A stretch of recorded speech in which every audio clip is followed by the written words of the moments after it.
Today, let's talk about the difference between a business and an investment.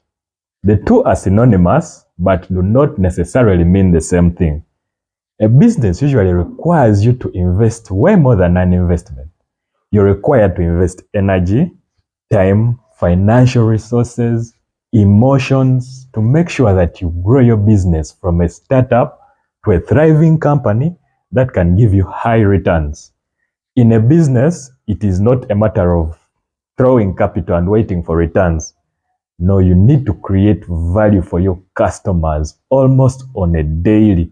You need to always be improving your service to the customer, improve the quality of the goods you offer to your customers, and in a way, the customers pay you back by purchasing your goods. The more value you create, the more your customers pay you back. A business is like having a baby. Imagine having a baby and having to look after it for 18 years until it grows into an adult who can sustain themselves. It is a daily struggle. You need to be attentive to it and you need to fight off so many threats. Sometimes it will be the tax man coming after you. Sometimes there will be disgruntled customers. Sometimes your employees will not be working according to your expectations. So many things can go wrong in a business and you need to be able to respond immediately.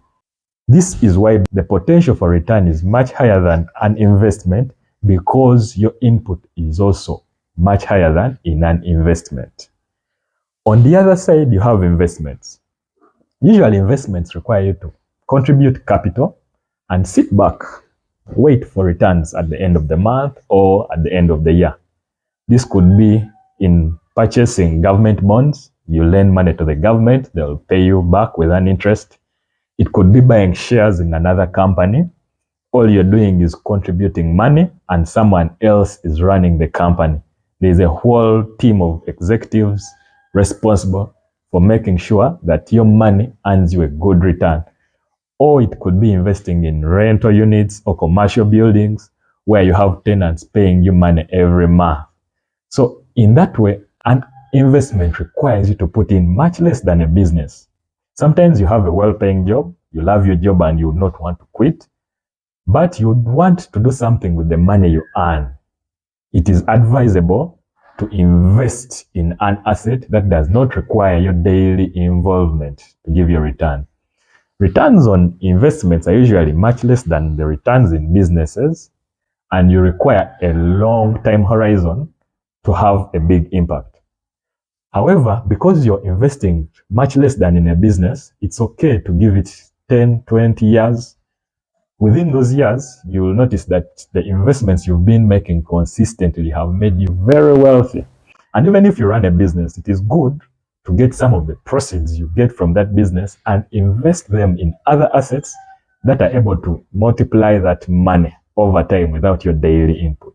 It's called passive income. So that's the difference between a business and an investment. And you need to decide before you get in whether you have the right skills, whether you have the patience, whether you're at the stage in life. Sometimes you're at a stage that requires you to be taking so many risks, trying to multiply your money. And it's advisable to be in business at that stage. However, because investments require a long time horizon to have an impact, much as you might want to focus on business at the beginning of your life, it is also good to think about the investment side. Remember, you're going to need 20 years to have an impact. The earlier you start, the better. So think about both, decide where you want to be, and let's keep the conversation going.